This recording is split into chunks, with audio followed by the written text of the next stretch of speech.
नमस्कार, मेरा नाम है आनंद शुक्ला और आज हम लोग बात करेंगे कि ऐसा क्या है या ऐसी कौन सी चीज़ है जो अमेरिका को बार बार इसलिए परेशान करती है कि उसको इजराइल का साथ देना ही पड़ता है। जैसे आप ये समझिए कि अमेरिका मान लीजिए यहाँ पे है और इजराइल यहाँ पे है। इन दोनों का ना तो आपस में कोई बॉर्डर साझा होता है, ना इन दोनों में कोई ऐसा संबंध है कि जिनकी वजह से हम ये कह सकें कि हाँ इन दोनों में धर्म भी अलग अलग है। यहाँ पर यहूदी धर्म रहते हैं और यहाँ पर ईसाई धर्म रहते हैं। तो हम ये भी नहीं कह सकते हैं कि एक वजह ये है कि जिसकी वजह से बार बार अमेरिका जो है वो इजराइल का सपोर्ट करता है।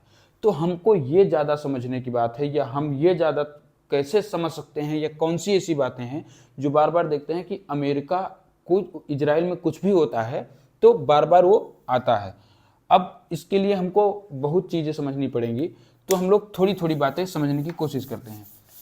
चूँकि मैंने कुछ बातें पहले ही लिख ली है कि हो सकता है फैक्ट के रूप में मिस ना हो जाएं, और वो बताना ज़रूरी भी था, इसलिए उसको लिखना पड़ा।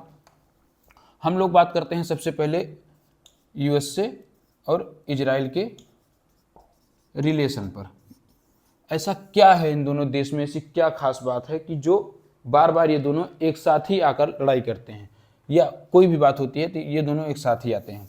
तो मान लीजिए ये पूरा क्षेत्र हो गया मिडिल ईस्ट का। अब ये जो क्षेत्र मिडिल ईस्ट का है, इसमें हम देखते हैं कि इस्लामिक जो लोग हैं वो ज़्यादा हैं, और हम लोग ज़्यादा धार्मिक पहलू को नहीं जोड़ेंगे। बस इतना ही कहेंगे, इतना आप समझ लीजिए कि मान लीजिए ये ब्रांच है, इसमें से पहला ये मान लीजिए है यहूदी, इसमें से एक ब्रांच निकली बाद में ईसाई की, और इसी में से एक ब्रांच बाद में और निकली इस्लाम की। तो ये जो तीनों धर्म हैं, वो तीनों धर्म का जो मूल जड़ है, जो मूल उत्पत्ति है, या जो मूल निकला है जहाँ से, वो यहूदी ही है। तो यहूदी से ईसाई और ईसाई के बाद में इस्लाम, इनका उदय हुआ था। क्योंकि बार बार कुछ ना कुछ होता रहता है, इसलिए ये सब आपस में ऐसे नए धर्म बनते रहते हैं। जैसे हिंदू से बौद्ध निकला, जैन निकला, और भी आगे चल के कई पंथ आ गए हैं। तो इस तरीके से ये सब बातें होती रहती हैं। अब मिडिल ईस्ट में इस्लाम ज़्यादा है, और दो पावर होती है, आप समझिएगा। एक होती है सॉफ्ट पावर और एक होती है हार्ड पावर। दोनों पावर में अलग अलग चीज़ें होती हैं। जो हार्ड पावर होती है, इसमें होता है सैन्य या सेना या हथियार, ड्रोन, जितने भी चीज़ आती हैं, या एक तरीके से सैटेलाइट, ये सब आती हैं हार्ड पावर में। सॉफ्ट पावर वो होती है जो कल्चरल इम्पैक्ट बनाती हैं। अब इसको आप ऐसे समझिए, कल्चरल इम्पैक्ट का मतलब, या इसको आप कह सकते हैं सांस्कृतिक, भाषा, इनसे। तो जैसे आप भारत देश में अपने यहाँ अंग्रेज आकर राज किए या यहाँ से चले गए, तो वो अपने यहाँ क्या क्या छोड़ गए, भाषा अंग्रेजी वो छोड़कर चले गए। हम लोग उसके बाद देखेंगे वेशभूषा या ड्रेस अपने यहाँ देखेंगे, वो भी इनके तरीके से जो वहाँ के लोग पहनते थे वैसी हो गई, कोट पैंट या ऐसे कुछ। और उसके बाद में और भी आगे देखते हैं तो खाना पीना भी वैसे हो जाता है। जैसे मान लीजिए जो वहाँ के लोग खाते थे वही हम लोग भी खाना चालू कर दिए, ये चीज़ होता है। तो ये सब चीज़ें सॉफ्ट पावर के अंतर आती है। अब इसके बाद में हम लोग देखते हैं कि मिडिल ईस्ट में, जिसमें ईरान, इराक, अरब के जितने भी देश आते हैं सब उसमें माने जाते हैं। लेबनान, सीरिया, फिलिस्तीन, ये सब लेकर माने जाते हैं। यहाँ पे किसी भी तरीके से अंग्रेजों का कोई बहुत बड़ा वर्चस्व नहीं बन रहा था। वर्चस्व का मतलब है यहाँ पर अंग्रेज का मतलब ब्रिटेन और अमेरिका दोनों से है। ये नहीं कि ब्रिटेन से या अमेरिका से एक से है, दोनों से है। तो यहाँ पर इनका कोई बहुत बड़ा वर्चस्व नहीं बन रहा था। चूंकि ये धर्म, इस्लाम जो धर्म था, वो निकला था यहूदी और ईसाई से ही। तो ये कहा जाता था कि इस्लाम जो धर्म है, इनके ऊपर बहुत ज़्यादा इम्पैक्ट नहीं पड़ पा रहा था यहूदियों का या ईसाइयों का। तो ईसाई 1945 या 47 के पहले जो बहुत ज़्यादा स्ट्रांग थे पूरा यूरोप में, जब वो एक तरीके से लड़ाई लड़े, उसके बाद में जब उनकी सत्ता लगातार जाती रही है, चली गई, तब उसके बाद देखा गया कि उन्होंने इस जो मिडिल ईस्ट है, ये जगह है, यहाँ पर अपनी पकड़ मजबूत करने के लिए इजराइल जो यहूदी लोग थे, जो कि पूरे विश्व में फैले हुए थे, खास करके यूरोप में और अमेरिका में 1945 के 1975 के 45 के पहले तक। तो ये लोग यूएसए में और यूरोप में ज़्यादा रहते थे। इनके पास में अपना कोई देश नहीं था, तो ये लोग इकट्ठा होकर देश की मांग करने लगे कि मुझे भी एक देश चाहिए। तब ब्रिटेन और यूएसए ने साथ में मिलकर एक ऐसा देश का निर्माण किया जिसको इजराइल कहा जाता है। तो ब्रिटेन ने और यूएसए ने एक देश बनाया जिसका नाम पड़ा इजराइल।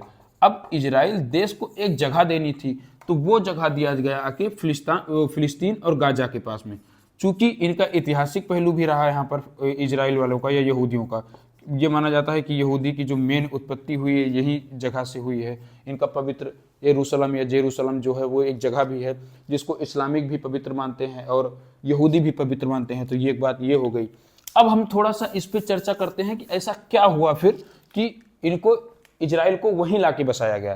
तो चूंकि पूरे मिडिल ईस्ट के ऊपर कहीं भी जो ये लोग थे ईसाई लोग, इनकी कोई बहुत बड़ी पकड़ नहीं बन पा रही थी यहाँ पे, तो इन्होंने फिलिस्तीन के पास में जब इजराइल बसा दिया तो इनको इस बात के लिए विधिवत मना लिया गया कि इस पे अब कोई भी बात होगी इस्लामिक कंट्री में, क्योंकि इससे पहले ओटोमन साम्राज्य था वो बहुत परेशान करके रखा था एक समय पर, जब 1500-1600 के समय पर। तो ऐसा लगा था कि कहीं आगे ऐसा और ना हो जाए या जो तुर्की थे वो सब मिलके फिर से किसी तरीके से व्यापार ना डैमेज कर दें। तो जो आप देखेंगे मैप में, तो ऐसे मान लीजिए ये हो गया अफ्रीका, इसके बगल ऐसे यहाँ पर बसा है जिसको पहले कहा जाता था, अब अभी भी कहा जाता है, या पहले भी इसको कई नाम से जाना गया, लेकिन यहाँ पर देखेंगे आप एक नहर है। इस नहर को बनाया ही इसीलिए गया था, इस नहर को जब भी बनाया गया था सुएज कैनाल, तो इसीलिए बनाया गया था ताकि यहाँ से व्यापार हो सके। अब व्यापार होने का मतलब ये है कि पूरा यहां से घूम के जाने से अच्छा है यहां से निकलिए और यहां से आके आप पूरे जो भारत है और इसके आगे बगल के देश हैं अड़ोस पड़ोस में, यहां पर व्यापार कर सकते हैं। अब थोड़ा सा हम लोग और इसके बारे में समझते हैं कि इसमें क्या हुआ था। तो इजराइल जब यहां पर बनाया गया तो मिडिल ईस्ट के ऊपर पूरी पकड़ रखने के लिए इनको बनाया गया। सत्ता पहले थी ब्रिटेन के हाथ में, अब सत्ता घूम के चली आई यूएसए के हाथ में। तो जब यूएसए के पास सत्ता आई तो इजराइल की यूएसए के साथ नजदीकियां लगातार बढ़ती गई। अब जब यूएसए और इजराइल एक साथ में आ गए और दोनों एक साथ में मिलकर काम करने लगे, तब ये देखा गया कि इसमें कई तरीके की और भी कमियां और अच्छाइयां आती चली गई साथ में। तो हम लोग सबसे पहले समझते हैं कि ऐसा क्या हुआ। तो जो यूएसए था मिडिल ईस्ट में अपनी पकड़ बनाने के लिए, यहां पर अपनी पकड़ बनाने के लिए इजराइल नाम का एक देश बनाया, ताकि यहां पर जो इस्लामिक कंट्री है आसपास में वहां पर इनको अपनी पकड़ बनाई। और ये एक बहुत ही ट्रस्टेड एलाई है। मतलब दो शब्द होते हैं जियो पॉलिटिक्स में, एक होता है एलाई और एक होता है वेसल।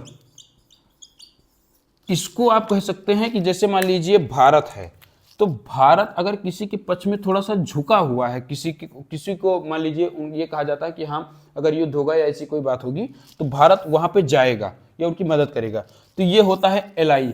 और वेसल का मतलब ये होता है, या वेसल का मतलब ये होता है कि आप कहीं भी कुछ भी करेंगे। चूंकि आप ये मान लीजिए जो एक चीज होता है सॉवरेंटी या अपने यहाँ संप्रभुता कही जाती है उसको, तो इसका मतलब ये होता है कि आप भारत के हित या अहित का जो निर्णय है वो भी अमेरिका ले, इसको कहा जाता है वेसल। कि अपने देश के लोग या अपने देश की सरकार ये निर्णय भी ना ले पाए कि वो देश क्या करेगा क्या नहीं करेगा, ये होता है वेसल। मान लीजिए अभी यूएसए है, यूएसए बोल दे कि चलो लड़ाई करना है, तो ब्रिटेन वाले ये भी ना पूछ पाए कि लड़ाई करना क्यों है आखिर, तो ये हो गया वेसल स्टेट। और अगर यही हो जाए एलाई, कि ब्रिटेन ये तो कहे कि हाँ मैं आपके पास लड़ाई करने चलूंगा, आप चाहे सही हो चाहे गलत, लेकिन एक बार मुझे बताओ तो बात क्या हुई है, तो ये होता है एलाई। तो एलाई और वेसल दो एक टर्म होते हैं जियो पॉलिटिक्स में, ये समझने वाली बात है। तो मान लीजिए कि इजराइल है इस टाइम पर अमेरिका का वेसल स्टेट है मान लीजिए। तो फिर एक बात तो ये हो गई कि मिडिल ईस्ट में अच्छी पकड़ बनानी थी अमेरिका को, इसीलिए इजराइल को वहां पे मदद करता है बार बार। और अगर मदद नहीं करेगा तो इजराइल खुद ही अब इतना सक्षम है कि वो लड़ सकता है, लेकिन अगर वो लड़ लेगा तो आगे भी समस्या हो जाएगी अमेरिका के लिए। इसके अंदर और भी कई बातें हैं जिस पे हम लोग धीरे धीरे चर्चा करेंगे। अब हम दूसरी बात पे आते हैं। दो सुरक्षा एजेंसियां हैं, एक है यूएसए की CIA और एक है इजराइल की मोसाद।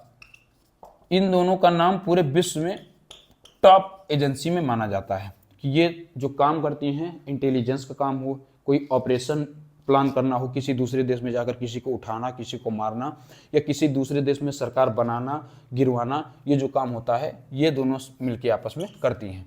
किसी भी देश के बड़े लीडर को उठवाना हो, मरवाना हो, या किसी देश में पूरी तरीके से छानबीन करनी हो, ये सब काम ये दोनों मिलके करती हैं। तो ये कहा जाता है कि जो इंटेलिजेंस है, इंटेलिजेंस शेयरिंग का काम भी ये दोनों आपस में मिलकर करती हैं। तो मोसाद और CIA को ये भी कह सकते हैं कि इंटेलिजेंस शेयरिंग का काम भी करती हैं, इसलिए भी ये दोनों देश एक दूसरे के साथ खड़े रहते हैं। फिर और थोड़ा सा आगे बढ़ जाते हैं तो एक दो चीज और भी हम समझ लेते हैं। टेक्नोलॉजी या तकनीकी, तकनीक में क्या होता है कि जब ये दोनों देश आपस में कुछ भी बनाते हैं, जैसे मान लीजिए इजराइल ने बनाया है अपने यहाँ, या ईरान या USA ने अपने यहाँ कोई बनाया है मिसाइल, अगर कोई मिसाइल बनाई तो ये होता है, ये माना जाता है कि जरूरत पड़ने पर वो इजराइल की इसकी मदद करेगी। और मान लीजिए इजराइल ने बनाया अपने यहाँ आयरन डोम, आयरन डोम अगर बनाया तो ये माना जाता है कि जैसे इसको यहाँ पर सेट कर दिया गया ऐसे, तो अब कोई मिसाइल इनके ऊपर आएगी तो यहाँ से इसमें से खुद ही मिसाइलें निकलेंगी और इसको हवा में ही खत्म कर देंगी। तो ये एक तरीके से कहा जाता है एंटी डिफेंस या एंटी मिसाइल सिस्टम है, डिफेंस सिस्टम माना जाता है इसको। तो ये काम भी कौन करते हैं, ये दोनों आपस में मिलके करते हैं। तो चूंकि ये इनके ऊपर डिपेंड है और USA इजराइल के ऊपर डिपेंड है, तो ये बात ये भी हो गई। अब कुछ अच्छी चीजें अगर USA बना लेता है तो वो इजराइल को दे देता है, और अगर कुछ अच्छी चीजें इजराइल बना लेता है तो वो USA को दे देता है। एक बात ये भी हो गई। अब हम लोग थोड़ा सा और डीप जाके बात करेंगे, क्योंकि ये तो सब ऊपर से है कि कभी जरूरत पड़ेगी तो खुद देंगे, आएंगे, लड़ेंगे, ये सब अलग की बातें हैं। अब हम लोग बात करते हैं जो सबसे बड़ी टॉपिक है, ये हो गया USA। अब USA में मान लीजिए कि लगभग 50 करोड़ लोग हैं, तो 50 करोड़ लोग हैं तो इसमें कई तरीके के अपने मत भी होंगे, तो इसमें पार्टी भी हैं, 2 पार्टी हैं। अब पार्टी के बारे में ज़्यादा कोई वैसी बात करनी नहीं है, तो हम इतना समझ लेते हैं, जैसे मान लीजिए अभी जिसकी सत्ता है ट्रंप, और इसके विपक्ष में जो थे बाइडन, ये दोनों आप इतना समझिए बस, इस जो भी है, और आगे इसके बारे में हम लोग धीरे धीरे बात करेंगे। तो जिसमें मान लीजिए 50 करोड़ लोग हैं या इससे कम ज़्यादा जैसे भी हैं, अनुमान लगाते हैं हम लोग। अब हम बात करते हैं कि लगभग 75 लाख यहूदी हैं इसमें कुछ इस्लाम भी हैं, कुछ हिंदुज़म भी हैं, कुछ बुद्धिज़्म भी हैं, लेकिन जो यहूदी हैं वो लगभग 75 लाख यहाँ पे हैं, और वो लोग एक दूसरे के साथ मिलजुल के एकजुट होकर रहते हैं। अब हम लोग थोड़ा सा और भी समझते हैं, क्योंकि हमको ये देखना था कि ये काम कैसे करते हैं। तो सबसे पहले हम लोग समझते हैं, एक टर्म होता है AI, इधर लिखा है AIPAC, ये बनाया गया। AIPAC का मतलब होता है American Israel public affairs committee. इसका मतलब ये हुआ कि इजराइल के लिए अमेरिका किस प्रकार की पॉलिसी बनाएगी, इसके लिए अमेरिका में विधिवत एक कमेटी है जिसका काम ही यही है कि वो इस बात की निगरानी करती है कि USA की जो सरकार है वो इजराइल के लिए किस प्रकार की नीति बनाएगी। अब मान लीजिए, जैसे आप समझिए इस बात को कि 75 लाख लोग हैं, तो एक कमेटी बनाएगी AIPAC, American Israel public affair committee, ये बनाई गई। अब इसमें हम देखते हैं कि जो लोग हैं वो लगभग इसमें 30 लाख लोग हैं, और 30 लाख लोग जो हैं वो ऐसे नहीं हैं कि सिर्फ बस हैं, उनका काम है, सबको अपने अपने काम करने होते हैं, उसमें चंदा भी देना होता है, ये काम ये भी है। तो सबसे बड़ी बात है इसमें चंदा देने वाली। अब क्या होता है कि जो ये लोग हैं 30 लाख लोग, ये जाते हैं अमेरिका में, जब चुनाव होता है तो वहाँ पर जो दोनों पार्टियां हैं, पक्ष की और विपक्ष की, दोनों लोग इसमें शामिल होते हैं। 30 लाख लोग में से कुछ ऐसे होते हैं जो रिपब्लिकन पार्टी में भी हैं, जो डेमोक्रेटिक पार्टी में भी हैं। अब जो डेमोक्रेटिक पार्टी में है, मान लीजिए उसमें चले गए 15 लाख, और 15 लाख चले गए रिपब्लिकन पार्टी में, तो ये दोनों मिलकर डिसाइड करते हैं कि अब की सत्ता किसकी बनवानी है। जो ज्यादा इजराइल के पक्ष में बात करता है सत्ता उसी की आती है। अब एआईपीएसी को पूरी तरीके से हम लोग समझते हैं कि यह काम कैसे करती है। तो एआईपीएसी जो है, American Israel public affair committee जो है, ये काम कैसे करती है। इसका सबसे पहले काम ये होता है कि ये सांसदों को वहां पे हायर करती है। यह देखती है कि जो सांसद ज्यादा बात करते हैं इजराइल के इंटरेस्ट के बारे में, जैसे मान लीजिए सांसद हो गए 10 सांसद हैं, 10 लोग हैं, ये 10 लोग बात कर रहे हैं इजराइल के इंटरेस्ट के बारे में, तो अब ये चाहे 10 लोग जिस भी पार्टी से हों, जो एआईपीएसी है ये इनको देती है चंदा, अपने लक्ष्य से, अपने पास से इकट्ठा करके जो रखती है वो देती है, और इन 10 लोगों को चुनाव जितवाती है। अब वो चुनाव जितवा के इनको भेजती है संसद में वहां के। अब वहां पर जो जाते हैं तो ये इजराइल के पक्ष में बात करते हैं, क्योंकि इनको चंदा मिला रहता है। तो ये काम कौन करता है, एआईपीएसी। और ये लोग बार बार सरकार जो सत्ता में रहती है उस सरकार के साथ हजारों मीटिंग करते हैं साल में, ताकि इजराइल जो है, इजराइल के इंटरेस्ट को किसी भी तरीके से प्रभावित ना किया जा सके, या इजराइल का इंटरेस्ट हमेशा अमेरिका के साथ में बना रहे, या अमेरिका इजराइल को किसी भी तरीके से भूले ना।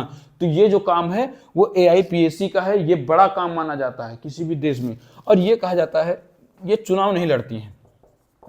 भारत में जैसे दबाव समूह काम करता है, ये कुछ वैसे काम करती है। इनका काम सिर्फ ये है कि ये अमेरिकन गवर्नमेंट के ऊपर दबाव डालती हैं।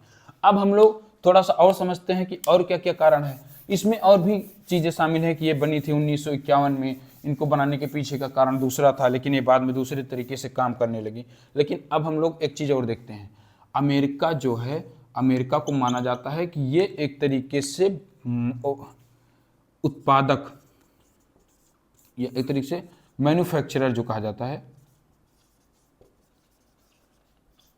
मैन्युफैक्चरर या उत्पादक का मतलब होता है जो चीजों का उत्पादन करता है। अब जो उत्पादन करता है तो वहां पर प्राइवेटाइजेशन है। अब प्राइवेटाइजेशन का मतलब होता है कि वहां पे जो अपने यहाँ होता है कि उसको प्राइवेट कर देना या किसी भी पर्टिकुलर व्यक्ति को दे देना, तो वहां पर भी वैसे है। ये ज्यादातर चीजें जो प्राइवेटाइजेशन है इसमें ज्यादातर बैठते हैं अरबपति, जैसे अपने यहाँ अंबानी अडानी हो गए, वैसे वहाँ इसको बिलियनियर कह सकते हैं। अब इसको आप ये भी समझ सकते हैं कि जो अरबपति होते हैं वो उसमें बैठते हैं। तो समझिए, मान लीजिए ये पूरा देश हो गया, इसमें है 100 अरबपति। अब 100 अरबपति में से मान लीजिए, मैं ऐसे बात कर रहा हूं, ज्यादा है, लगभग 4-5 हजार अरबपति जहां पे हों वहां पर मैं 100 लोगों की बात कर रहा हूं समझने के लिए सिर्फ, कि 100 अरबपति जो है इनका सिर्फ एक ही काम है। इसमें से जो 90 हैं या मान लीजिए 70 हैं वो एक ही कम्युनिटी से आते हैं जिसका नाम है यहूदी। तो यहूदी समुदाय से लोग आते हैं और वो अरबपति हैं। तो वो जिस भी पार्टी को चंदा देंगे, और वो चंदा लाखों में देते हैं, करोड़ों में। जैसे मान लीजिए वो देते हैं, चुनाव आया तो वो चुनाव में चंदा देंगे 1 बिलियन का सब मिला के, या मान लीजिए 2 बिलियन का या 5 बिलियन का चंदा दे दिए। वो $5 बिलियन का चंदा वो दे देते हैं सिर्फ इसलिए ताकि जब भी अमेरिका में कोई भी पार्टी चुनाव जीते तो वो जो काम करे वो इजराइल के हित के लिए करे। तो ये एक बड़ी बात मानी जाती है किसी भी देश के लिए। ये बहुत बड़ी बात है कि उसको कोई अदर समूह आके चंदा दे रहा है ताकि वो चुनाव जीते, तो जाहिर सी बात है वो पार्टी उसके लिए काम करेगी। जैसे मान लीजिए अपने यहाँ है अंबानी हो गए और अडानी हो गए, ये दोनों मान लीजिए किसी भी पार्टी को, चाहे वो बीजेपी को हो चाहे कांग्रेस को, वो ज्यादा फंडिंग करते हैं उसको कि आप चुनाव जीत जाइए। मान लीजिए जैसे कांग्रेस के लिए अभी अडानी ज्यादा फंडिंग कर दें और चुनाव कांग्रेस जीत जाए, तो जो बाद में वो अपनी नीति बनाएंगे वो ऐसी नीति बनाएंगे ताकि वो अडानी का इंटरेस्ट उसमें खत्म ना हो। तो ये चीजें हैं। तो जो मान लीजिए 70 हैं वहां पे यहूदी और जो ये अरबपति हैं, अब आप देखेंगे कि ये लोग अपना जो काम करवाएंगे सरकार से वो इसी तरीके से काम करवाएंगे ताकि उनका इंटरेस्ट कम ना हो कभी भी। इजराइल के लिए इंटरेस्ट हमेशा बना रहे। भले वो अमेरिका में बैठे हैं, अमेरिका में बैठने से मतलब नहीं है, लेकिन वो चाहेंगे कि उनका ऐसा काम हो ताकि इजराइल के लोगों को कभी भी किसी भी तरीके से दिक्कत ना हो, या यहूदियों को किसी भी तरीके से दिक्कत ना हो। अब कुछ बड़े बड़े लोग हैं जो उनको 2-4 लोगों का हम लोग या तो उनके बिजनेस मॉडल से समझ लेते हैं या उनका नाम समझ लेते हैं।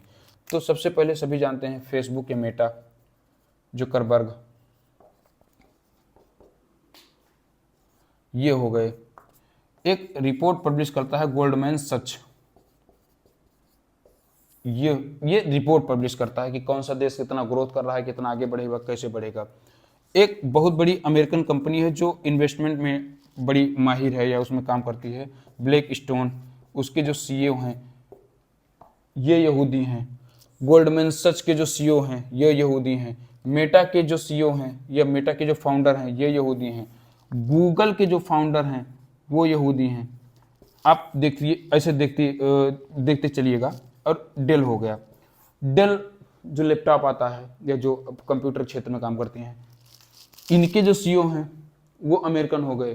तो जितने बड़े बड़े वहां पे बिजनेसमैन हैं जिनका बिजनेस वर्ल्ड वाइड चलता है, जो पूरे विश्व में अपनी छाप छोड़े हैं या अपनी पकड़ रखते हैं, वो सारे के सारे या लगभग 50% से ज्यादा यहूदी हैं। तो जब इतने लोग यहूदी होंगे और ये इतने लोग एक साथ मिलकर किसी भी देश को या समुदाय को सपोर्ट करने लगेंगे, तो जो वहां की सरकार है वो ज्यादा दबाव में आती है और उन्हीं के तरीके से काम करती है। एक नाम बहुत पॉपुलर रहता है भारत में, जॉर्ज सोरेस। जॉर्ज सोरेस जो हैं ये भी एक तरीके से यहूदी ही हैं। जॉर्ज सोरेस भी यहूदी हैं और ये बहुत बड़ी फंडिंग करते हैं। ये बिजनेसमैन भी हैं और ये बड़े बड़े देशों में सरकार को बदलने की पावर रखते हैं। मान लीजिए इंडिया है, अभी बांग्लादेश में जो क्राइसिस हुआ था, बांग्लादेश के क्राइसिस के पीछे का जो कारण आया था उसमें भी देखा गया था कि जॉर्ज सोरेस का हाथ था। तो जॉर्ज सोरेस बड़ी बड़ी फंडिंग कर देते हैं किसी भी देश में, ताकि वहां पे जो सरकार सत्ता में है, जो अमेरिका के साथ काम नहीं कर रही, वो हट जाए और कोई दूसरी सत्ता वहां पर आ जाए। तो ये काम कौन करते हैं? George Soros. तो ये माना जाता है कि इन लोगों के द्वारा मिलके ही फंडिंग तो किया जाता है, साथ में इन लोगों के द्वारा मिलके ही ऐसी नीति बनाई जाती है ताकि आगे चल के जो भी काम किया जाए या जैसे भी काम किया जाए वो इजराइल के हित में हो। तो ये कई चीजें ऐसी थी। और भी कुछ चीजें ऐसी हैं, जैसे कुछ बड़े शहर हैं अमेरिका के, न्यूयॉर्क हो गया, कैलिफोर्निया हो गया, फ्लोरिडा हो गया और न्यू जर्सी हो गया। तो ये जो कुछ ऐसे बड़े स्टेट हैं वहां पर जिनको फ्लोटिंग स्टेट माना जाता है, ये हमेशा सरकार को चेंज करने का दम रखते हैं, क्योंकि ये देखते हैं कि कौन सा, चाहे वो जो बाइडन हो या वो डोनाल्ड ट्रंप हो, तो ये देखते हैं कि कौन सा ज्यादा इजराइल के पक्ष में है। इजराइल के पक्ष में तो दोनों रहते हैं, लेकिन ये देखते हैं कि कौन ज्यादा इजराइल के पक्ष में है। तो पूरी जो AIPS है, AIPS, ये उसी पार्टी को सपोर्ट कर देगी और उसी को ज्यादा फंडिंग कर देगी। जो भी, चाहे वो रिपब्लिकन हो चाहे डेमोक्रेटिक, वही बाद में सत्ता में आ जाती है और वो इजराइल के पक्ष में काम करने लगती है। और ये भी है, टेक्नोलॉजी जब साझा की जाती है तो उसमें अमेरिका हर साल लगभग 3.8 बिलियन, लगभग 4 बिलियन के अपने यहाँ से डिफेंस सिस्टम जो है वो ये डिफेंस इक्विपमेंट जो है जिसमें ज्यादा हथियार होते हैं वो इजराइल को भेजता है। आप सोचिएगा, एक छोटा सा देश है इजराइल, इसको लगभग $4 बिलियन की हर साल डिफेंस की मदद की जाएगी। बहुत बड़ी बात होती है किसी भी देश के लिए। मिडिल ईस्ट में ऐसे नहीं राज कर रहे हैं बैठ के इजराइल वाले, उसके पीछे कई देश उनको एक साथ मिलकर सुरक्षा देते हैं, तब ऐसा हुआ है।